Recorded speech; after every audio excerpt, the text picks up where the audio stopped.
Okay, hello there. Hey, this is my name is Catherine Thompson, and I'm doing a video on fixing up my bogu, my Kendo bogu.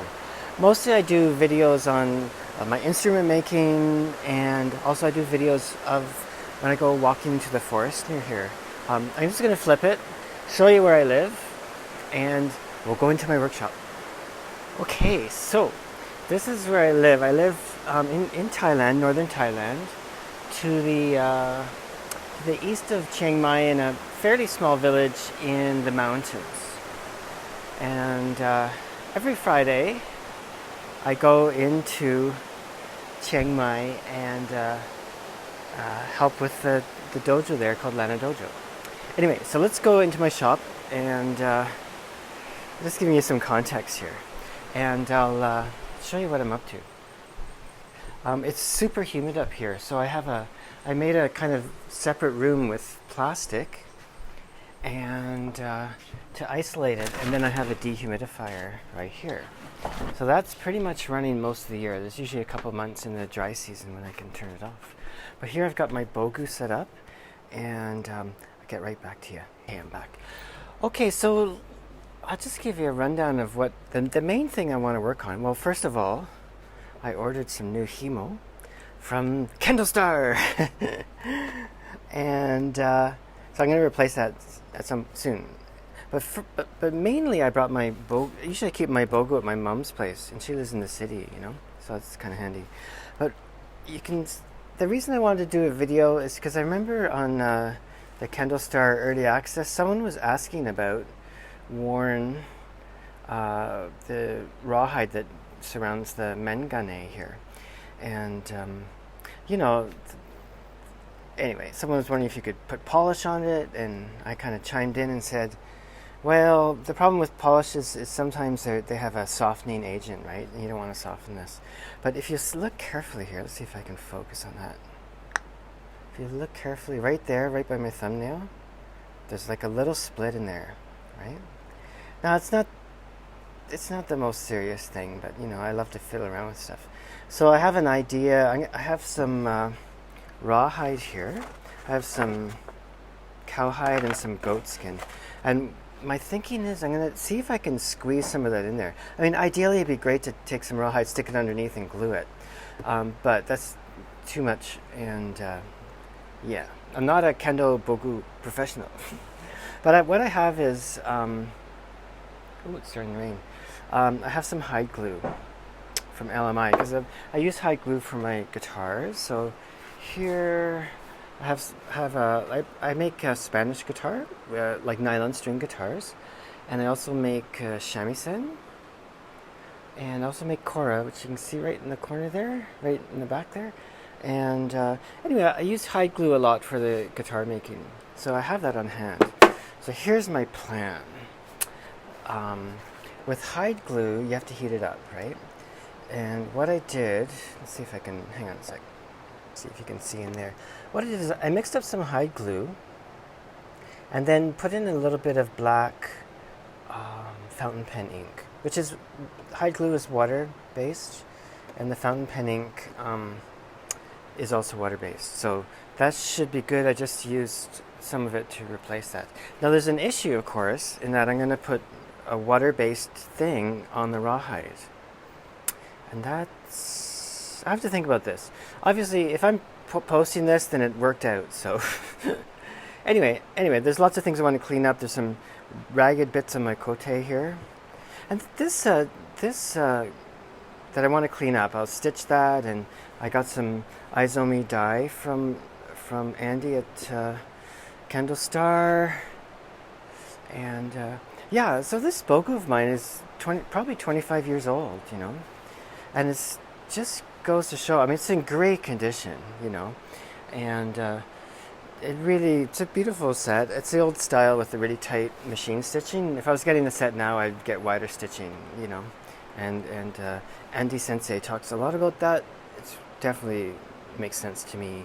But yeah, I'm gonna sort of touch things up. I don't want to, like, I have some dye, but I don't want to totally get rid of all the time that you know, like I'm not gonna make everything all dark blue, right? Because like say on my tare, I just love the wear, right? So there's history in it. So I'm gonna try and find a balance. Yeah. So I'm gonna try and find a balance where everything looks kind of nice and sharp, but still has history, because that's important. Okay, so I'm gonna see what I can set up with a tripod and stuff, and we'll see what happens. Okay, see you in a bit. Okay, I'm just gonna let this run and see where I go. I'm kind of thinking that I might go with the goat skin. My idea is to see if I can. Oops, what's going on? Oh, yeah, okay. To see if I can squeeze a little bit of, just put a piece of goat skin to brace it underneath, you know, and then take the hide glue and put it on top.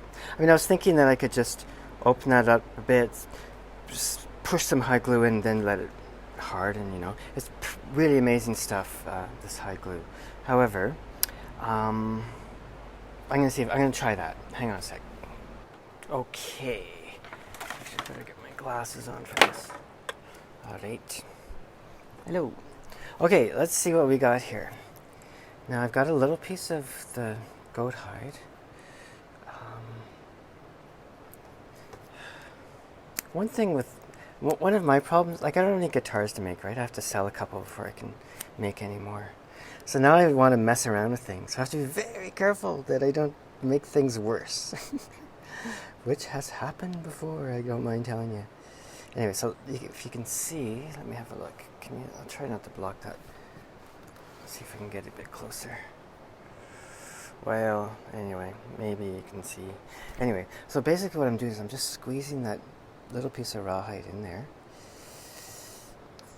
And, okay, it's going in well enough. I wonder if it's, yeah, I can't get at it from there. Can see okay? Oh, that's better like that.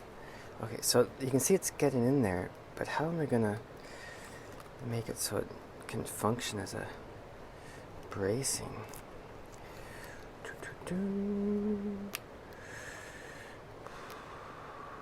Okay, I'm gonna squeeze it in here, and then my idea is to go in and pull it back in. Let's see if that's successful. And basically my thinking is that this rawhide will just be like kind of a little bit of a patch underneath that will help support it. Again, it's very easy to make it. Don't want to make the hole bigger, of course. Let's see.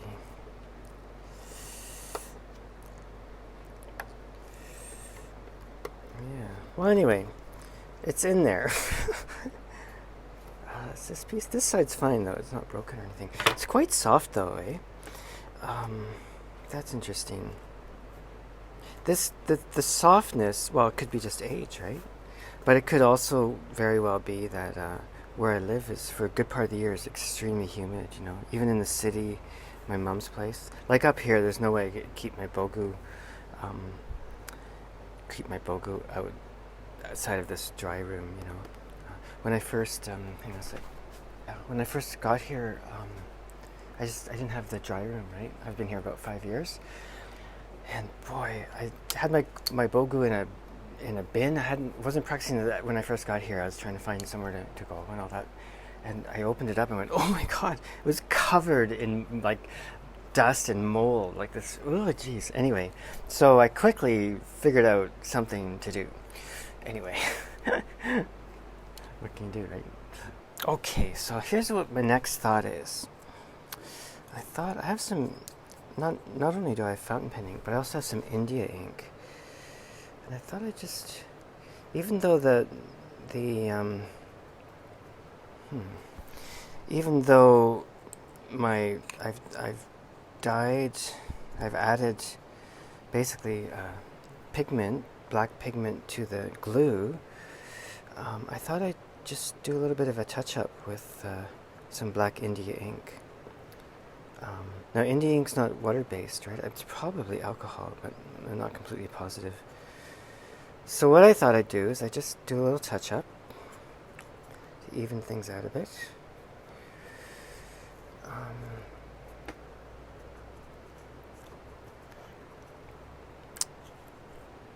let that dry. Now, one nice thing about alcohol-based inks are that it dries instantly, right? So it's not going to have the same, I would think, the same kind of effect that a water-based ink would have. But, you know, at the same time, you can make rawhide wet and then it can dry, right? It's just that,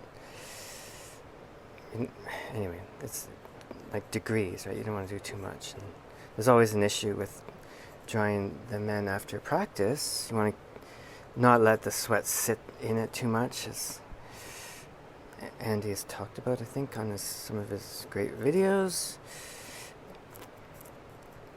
Anyway, now,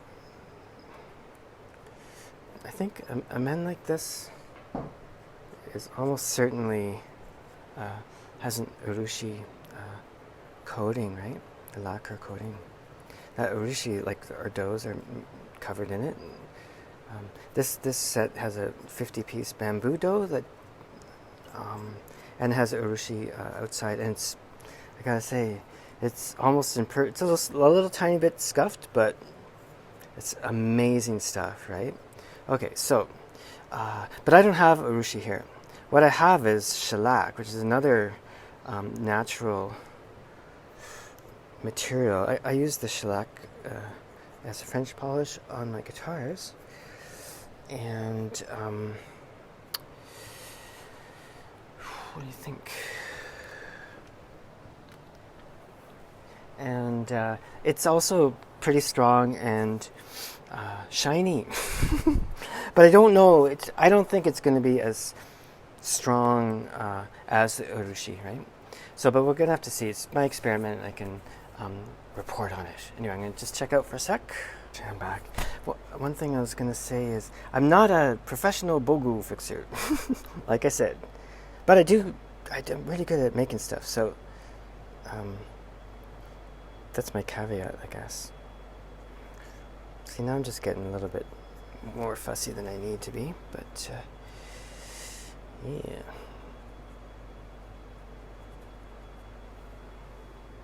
Oh, that's interesting. You know, of course, when you start doing this, you're looking at your stuff really closely, you know. And when I look at it, I went, oh, how interesting. The right side of my men has more wear on it than this left side.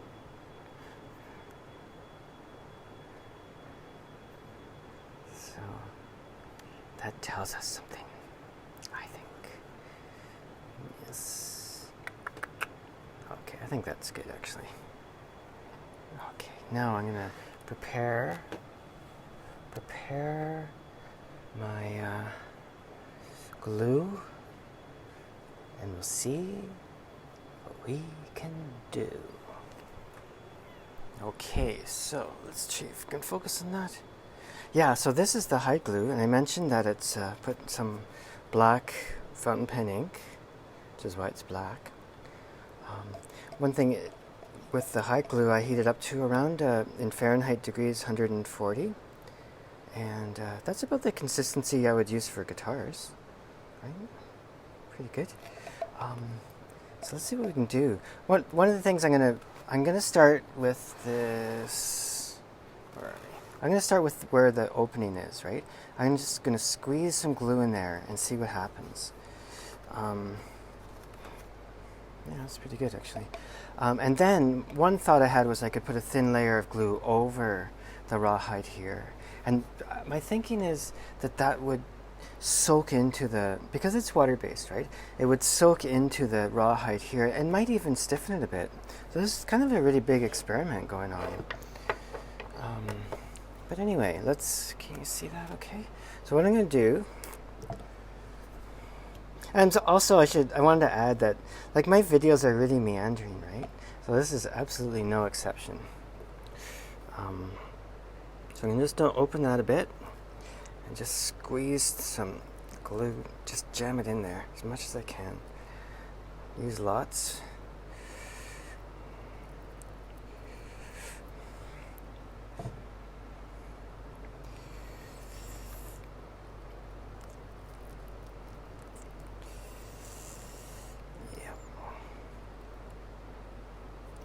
Okay, so what I'm going to do, like I said, I'm going to actually just coat this whole area with the glue. We'll see what happens, you know. And I'm going to do some tests on my own before I practice with anyone, make sure it's not going to cause any damage. One thing with the hide glue is you have really just a few seconds. Like when I'm working on guitars, like I use hide glue for my bracing a lot, and some other parts too. I use a mixture of glues, but you really don't have a ton of time to work it, right? You gotta do it pretty quick.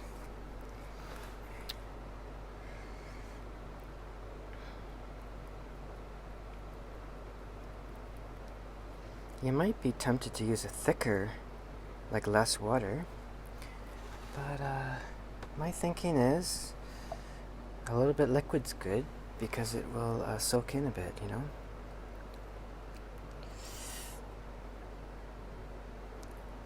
Yeah. Don't know. We'll see, eh? I don't know.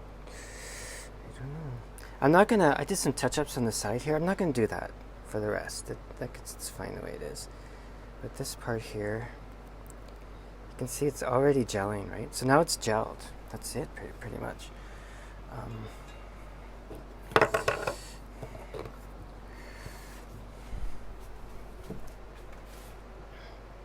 Yeah, so I'm going to just let that sit for a while. I'm going to move on to some other things I want to fix up, and we'll see how that goes.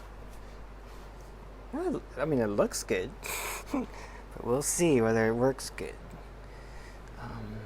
The other thing that I can do is once this is dried, and I'll leave it probably for the whole day to dry, I can go back and sand it down, right? I can take that down a little bit and just work it to see how it's all doing. And I can bring the layer of glue I put on, I can bring that down a bit if I feel it needs it.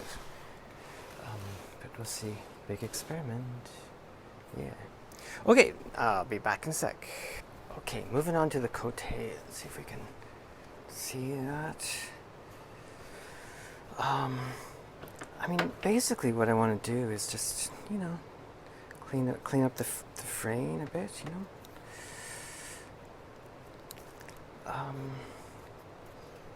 One question is, do I want to, because it's worn, like the cloth, let's see now, the cloth is like going around and sewn, right? So there's a smooth edge here, and I have to think about what I want to do with that. It might be enough just to trim it, maybe put some of the aizome dye that I got, I think that's how you pronounce it, and that's good enough, you know. I think that might be fine, you know. But on this one, however, let's see, where are we? Okay, there we go. See, this one's a bigger deal. This is my left kote. Interesting that the left one is more worn. Anyway, so see, this is really flapping. So what I'm thinking I might do with this, I'll trim it down, and then I think I just might stitch it by hand, right? Just to smooth it out a bit, and maybe the same over here.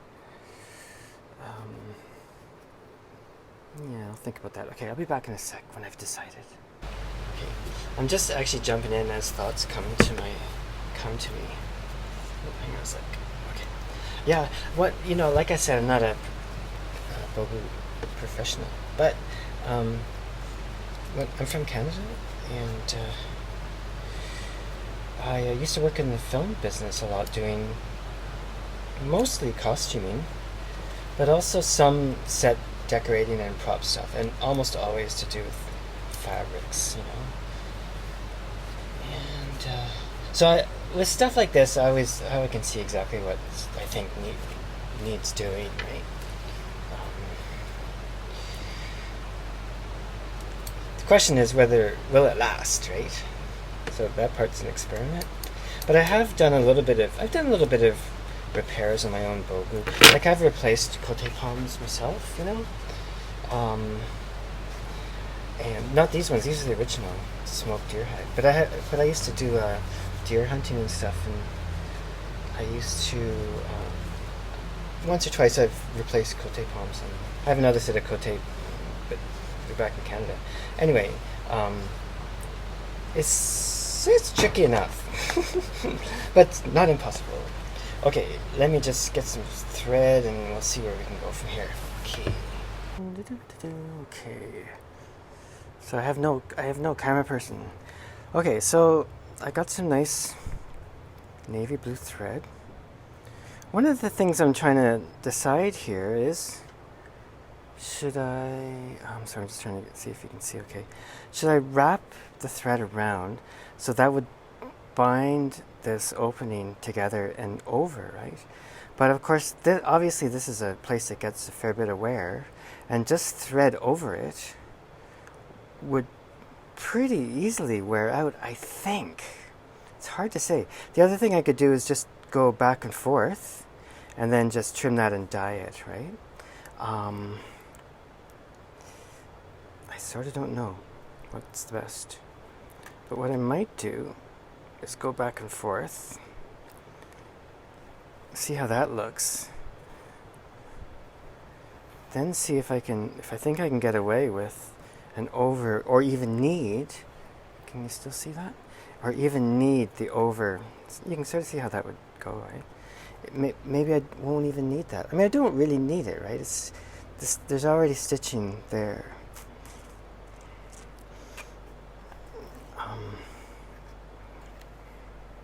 Using a double thread, which has a tendency to get knotted up on you.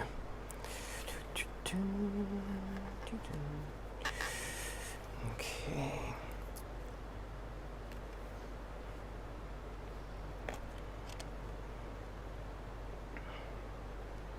I'm using a pretty thick needle, partly so it has a strength that I can push it through the layers. But being thicker, it also makes it harder to push through. It's like everything's a compromise in life.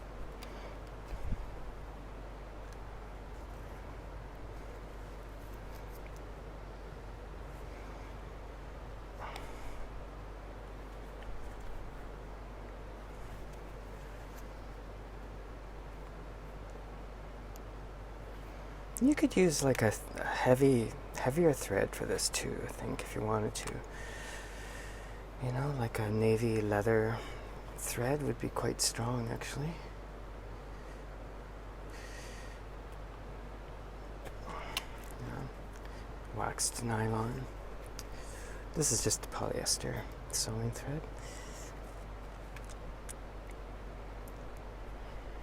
You still see that? My hand's covering it.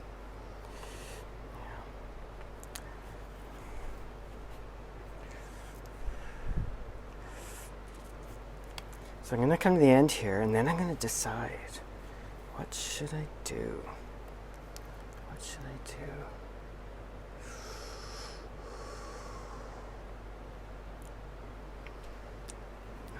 Okay, let's see that.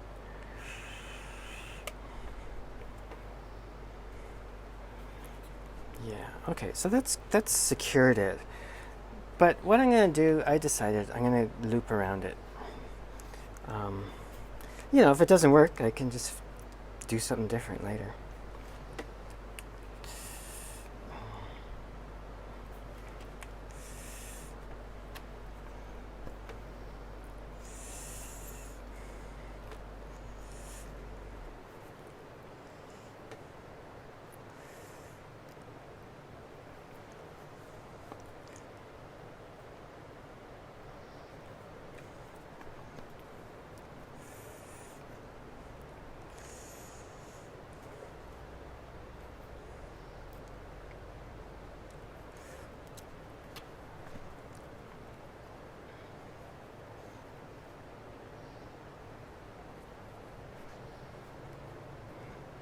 I could trim the red part of the coat, the red felt, I guess, inside, if I wanted to, but I think it's okay. I might put a bit of the aizome dye over that when I'm done, and it'll be fine, I think.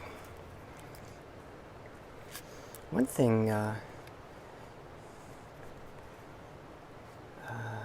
I've done a fair bit of work with moose deer hide, actually, smoked deer hide, and tan my own hides and stuff. And just can we see? And one thing that's helpful if you're working with the two materials, and if you have a traditional Kendo gear, you will end up working with deer hide and cotton, right? If you're trying to fix it. With a fabric, to a huge degree at least, you can do a lot of holes, right? You can just go over it over and over again, and it won't really weaken it, you know? But with a leather, you can't do that, right? So you have to find kind of a middle ground. You see that okay? See how that's sort of snugging up there, eh? Yeah, it's going to be fine, I think. But with leather, let's see now. Like when you put out, like, you have to find a compromise between really close stitches, which, like a lot, like this is deer skin right here. So this is a lot of stitches here, and that's great because there's no pressure. I mean, it's getting hit and everything, but there's no, what would you call it, like pulling pressure on it. Whereas if in a hide, and deer skin works differently than cowhide for sure. But generally speaking, with the hide, if there's more holes, it can tear over those holes. It's a little bit like putting a lot of holes in a piece of paper. It'll tear right along those holes, right? So working with leather, you kind of want to find some compromise between really wide spacing, which will tear less easily, I guess you could say, and narrow stitching, which tears more easily but also has more security, I guess, or something like that, you could say, you know. Now, deer skin is really different from cowhide. It's a completely different material. Back in Canada, I used to make moccasins and stuff, and we'd always use smoked moose hide or deer skin, you know. And when it's smoked, it can get wet and dry over and over and over again. Part of the process. If you take a white, like an unsmoked deer hide and wet it, it'll turn into rawhide, right? But the smoking, what it does is it adds, my take on it is, see, that's the problem with two threads, right? It gets all tangled. Okay, I'm going to flip this, hang on. So with deer hide, like, it's not a solid, right?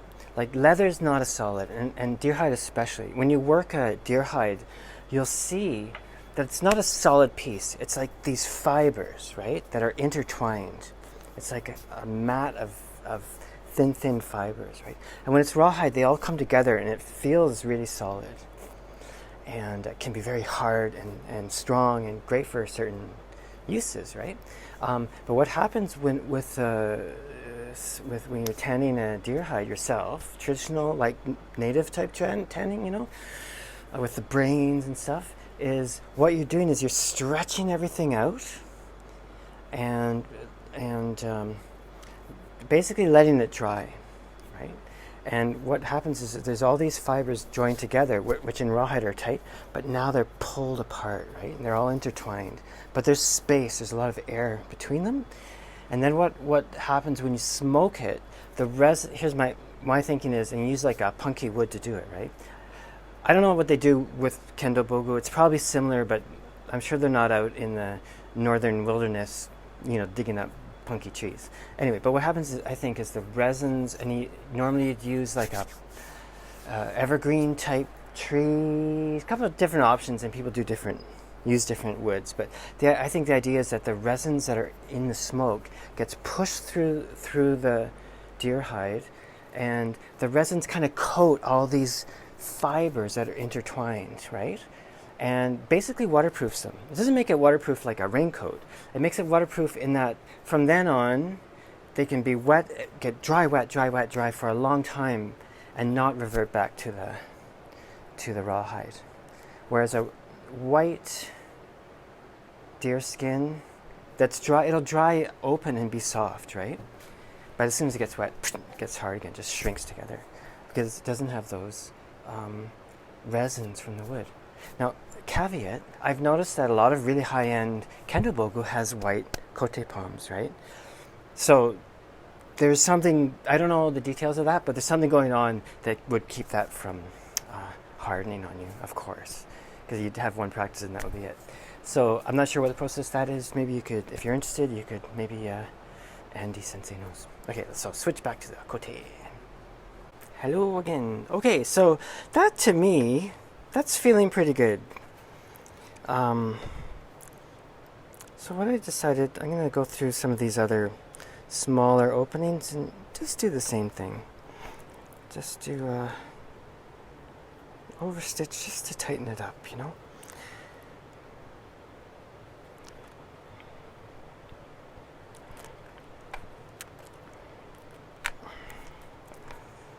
Mm-hmm. Oh, I just broke the thread. Darn. Okay, hang on a sec. Okay, I'm back. Yeah, what happens is, you know, when you're, this is pretty tough stuff, right? And this is just a normal thread. And what happens is, over and over again, it gets pulled really hard right at this spot, right in the needle where the eye is, and it just gets thinner and thinner, and then boom, breaks.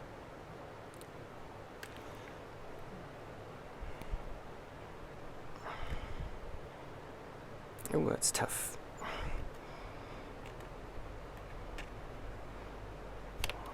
Using a thimble, by the way. If you try to push that from behind with your bare finger, it'll go right into your finger. Okay. Let's see. Another thing you can do to keep it from tangling, can you see that? Tangling up? Is when you pull the thread, pull it away from you, right? Rather than towards you. Somehow it keeps it from getting all twisted as easily. It's a mystery.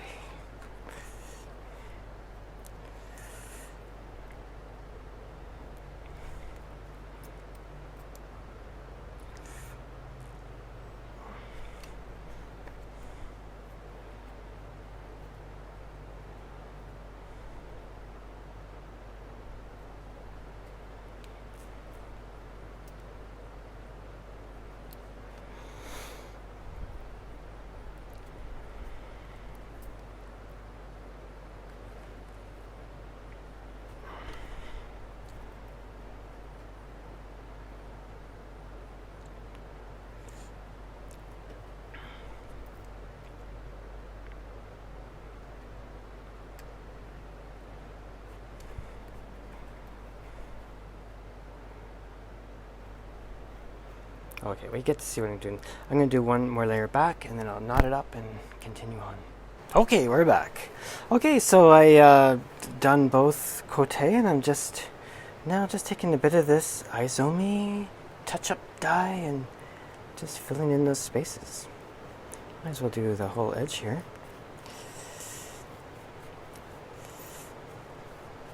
I did get my dye from Kendo Star. Plug. Yeah,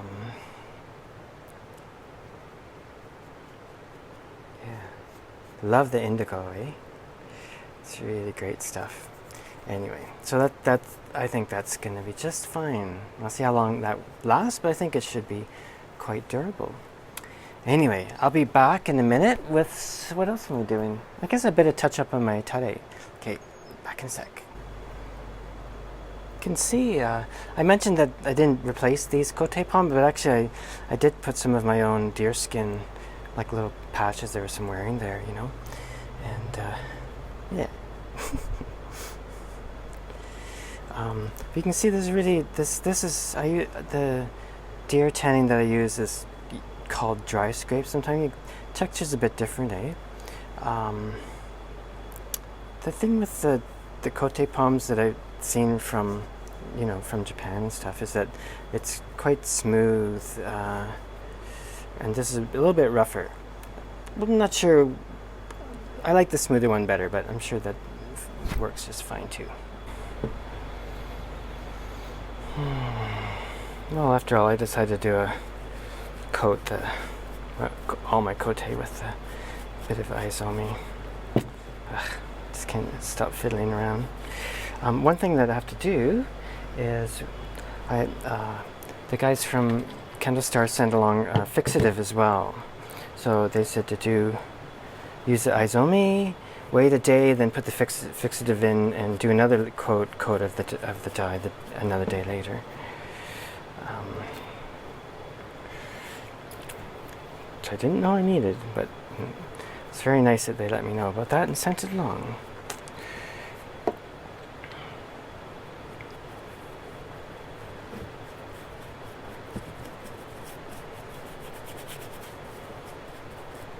Anyway, it's looking quite dark, right? You can see that. But when it dries, it'll be lighter for sure. Just going to do a little bit. I'm not going to overdo it with that. Like I said, I don't want to erase all those years of use. Okay, there we go. Back in a sec. Okay, I'm just doing a bit of work on my tare actually, and like some of the braid has come out a little bit. And it's pretty secure. I mean, I'll see how it goes, but I might go in there and just with my thread and stuff and just tack that down, you know. I'm not going to worry, it's worn out here, you know. I'm not going to really worry about that fact. That's fine, you know. There's a bit of braid here that's come loose, so I might just tack that down as well. And you can see the years of wear have worn this out a bit, like the deer skin along here. But I think what I'm going to do is I'm just going to take some of that dye and just touch it up. I think it's fine like that. Yeah. Yeah, so I'll go back in there and stitch that stuff down. Interestingly, it's my right side that's more worn. Sort of interesting, You can kind of think about body movement and how we use our body and stuff by where things get worn. Anyway, one thing that I really wanted to do is, see, I got this bit here, This is a bit of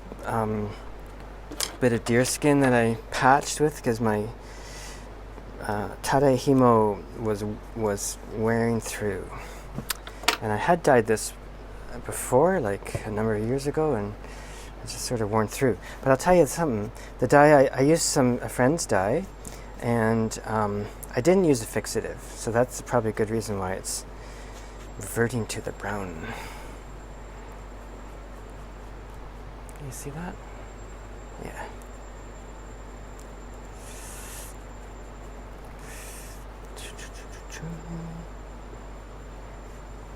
Again, it's really dark, but it'll dry out much lighter.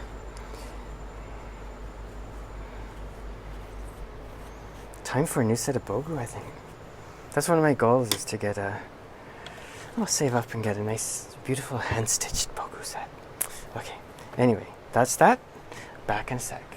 Okay, what I'm doing now, help, I can't stop, is I'm adding some of the aizome dye to the back of my tare, because you see where it's all worn, right? I thought, oh, actually, I think that I've read that the aizome helps to reinforce, gives strength to fibers and, I guess, deer skin and stuff. I don't want to do the outside, like I said. I want to keep that history. But I just can't help it. I have to do this. It's a lot of fun. A lot of fun.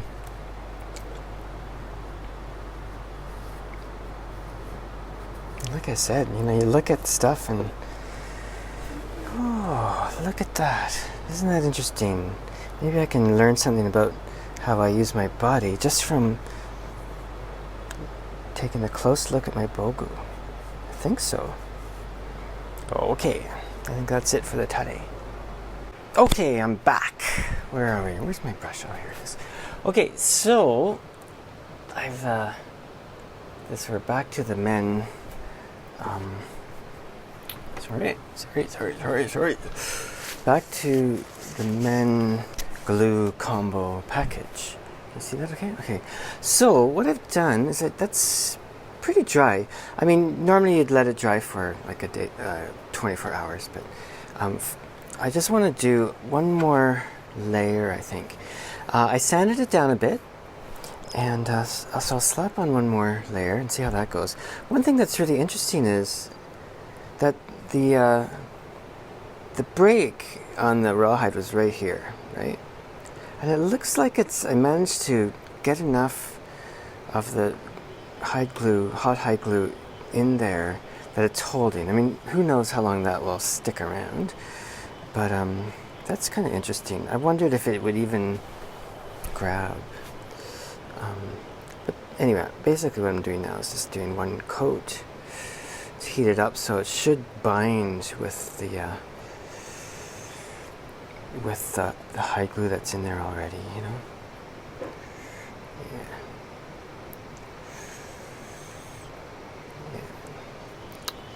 I think that should be good. Add a bit more thickness. Don't want to do too thick a coat, I don't think. Like I said, this is all experiment. Because you don't want it so thick that it kind of cracks on the first time someone hits your men, right? Attacks your men. Yeah. I think is.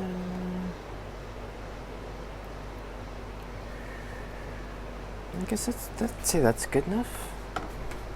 Yeah, that's good. Another angle. It's still wet.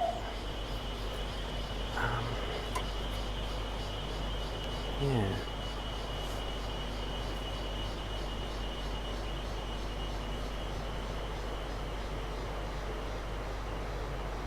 Yeah. Okay. Well, that's probably the only coat that I'll do at this part of the men rawhide. I think that's going to be fine. And I also added my new himo, and I got a new chichikawa, because you know I love deer skin and I love indigo, so I'm all set. Okay, I'll be back in a minute, or I'll be back with something. Hello, it's me back again with Kendo bogu repair jobs update. It's the next day, and beautiful sunny day today. We're in the tail end of the excuse me. Oops, sorry. Tail end of the rainy season right now, and it looks as though we're going to be in for one more good chunk of rain, and then my friend thinks the winter season will be coming on soon, which is quite early actually. And winter's usually quite cool in the north, and up where I am it can be quite cool, like 5 degrees even, and it's really beautiful. It's sunny and it's great. Anyway, I'm going to head into my workshop and let's see what's going on. Okay, I'm back. Okay, I don't have my tripod out, so I'm just hand holding all this and stuff. So you can see the pieces that I've been working on. I'm kind of a big liar because I had this huge bottle, well, it's not huge, it's like 300 ml of aizome dye, and I ended up just covering everything. But I think it's good. I like it, so whatever. So that's changed from what I said yesterday.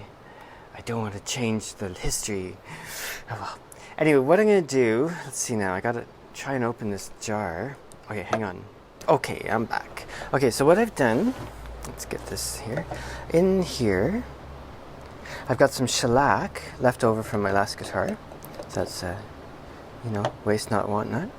And I put a bit of that in India ink in, just a touch, didn't take much to blacken it out, you know. And I'm just going to do my third coat in this area that was the urushi had worn off. I'm just doing this top part, you know. And this will be 3 coats is probably fine, you know. It's dries really fast. It's just an alcohol base. I think I mentioned that actually. Yeah, that'll do. That's probably just good enough right there. Yeah, so there you go. Let's put the lid back on and let that dry. It actually can take quite a while for shellac to properly cure, like for a guitar, but I think for this use, I don't know, have a practice coming up Friday as usual, and I'll take it in there and then I'll do a final report to see how it survived. Hopefully it'll be fine. But yeah, anyway, so other than that, what else was I doing? Oh yeah, I cleaned up those kote edges and put some dye in there. You can still see the red a bit, but I think that's okay. There's a bit here that I sewed up, and one thing I wanted to do that I mentioned is that I need to stitch that down. So I'll do that after I finish this little video, and yeah, that's it. It's looking great. You know, it's looking really good. Kote's looking great. Yeah.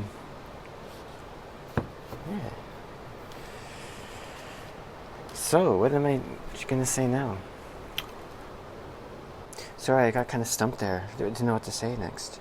Anyway, I guess that's almost done. I'm going to do one more coat of aizome, which will be the second coat. And today I used the fixative as instructed by Joseph at Kendo. And I'll do that tomorrow, and then just let it dry, and it should be good to go, you know. I'm here for my final report on my rawhide around the mengane experimental repair. Please excuse the noise, but I'm at my mom's place in the city, and they're building something there. So hopefully you can hear me okay. I don't have my special mic with me today, so anyway. So yesterday, went to a Friday practice as usual, and here's the result. Okay, so let's see. Actually, let's bring this out here. So it looks it looks great actually. There's some scuffing here that happened. It's still pretty intact. My sense is that the shellac that I added, I think it was fine. But the shellac isn't the hardest stuff in the world. Not as hard as urushi, as I think I mentioned. And so anyway, I'm on the fence with the shellac, but I do believe that the hide glue with the black ink added, a little bit of black ink added, was quite successful. For now, one practice, right? Maybe I'll do an update in a month. But even this part right here that had the break, that actually held. A really big surprise to me. I didn't think. Anyway, didn't think it would. But one thing with the hide glue is that it definitely kind of becomes part of the leather, I think, because it's water-based. It would soak into the rawhide and then harden, you know. And it's a pretty flexible. Well, is it a flexible glue? That's debatable, I guess. But it sort of became part of the hide to my thinking, and it looks good so far. So I'm gonna post this, and I'll post this video, and the thing's long, like it's more than an hour long, I think. So, but it's that's just the way I do these silly videos. Let's have another look. Yeah, lots of building going on. Anyway, hope everyone's doing great. If you made it this far, thanks for having a look and a listen. Hope there was something for anyone. If anyone has any questions about my experience with being a non-professional bogu repairer, please let me know. Okay, ciao. Yeah, I also, since I'm just blabbing away here, I also had a thought. You know, at the moment, I can only usually just practice on Fridays. That's when I can get into the city, and I'm pretty far away, you know. And anyway, but I also do practice here, where I live. And maybe what I'll do tomorrow, or anyway, this week, I'll go down and just show you where I do my little practicing. I just kind of clear the space down below the house where it's kind of open, and it was covered in plants and things. And I just kind of, I just sort of took away all the plant life and made it all dirt, and then packed it down and I sweep it and stuff. And that's where I do my practice and stuff. Yeah, I mean, it's not as good as keiko with another person, but what can you do, right? But my friend and sensei from Banff, Shiono sensei, Shuya Shiono sensei, I learned how to do a solo practice from him. And I guess I practiced with him from 2002 onward. When I would go to Banff, and there's an art center there, and I would go there. And in the end, it was, I went there because for music stuff and sometimes some theater things. And but really, a huge part of it was, oh geez, sorry. A huge part of it was to practice Kendo with Shiono Sensei. Boy, I really missed that practice so much. Anyway, the short story of it is, I learned from him ways to practice on your own if you need to. And boy, I really was really happy I picked some of that up from him. Anyway, so later, the next clip will be me showing you around the place, I guess. Okay, see ya. It's gonna be in a few days, but it'll be right now. Ciao. Okay, hello, I'm back with a Kendo video. Okay, so I'm just heading off to where I do my little practice. The house is right, where are we now? Oh, the house is just behind me here. And I'll give you a little tour maybe. Yeah, so it's really beautiful. House up here. Little stream right here. Beautiful. Stream never seems to go dry, not so far anyway. So this is my motorbike. And what I've got here, let's see, just put this here. So what I do, I got my broom to sweep my practice space. And then, oh Jesus, sweet baby Jesus, I put my shinai and stuff here. Oops. Okay, so I put my shinai and stuff here on my bike. And then what I'm going to do, this is the sort of small space I cleared off to practice in.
So that's me preparing my space, preparing the practice space.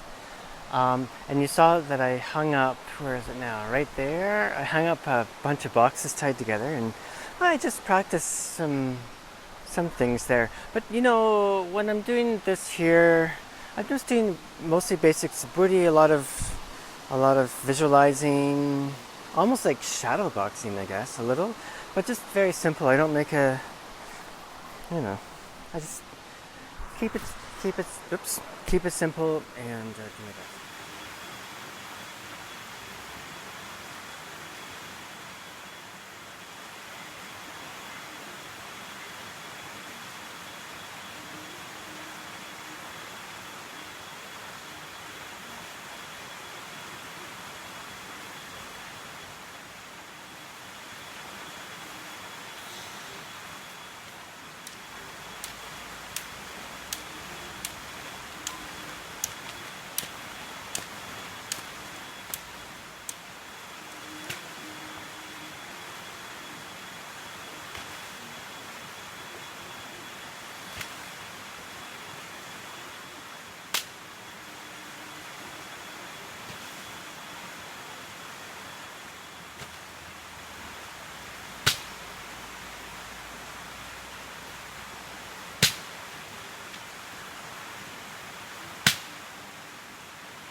a little bit of just warm ups and a little bit of practicing with my shinai, and then usually I'll do a bit of kata practice quite often, and it's quite short practice, usually 40 minutes maybe or so. Anyway.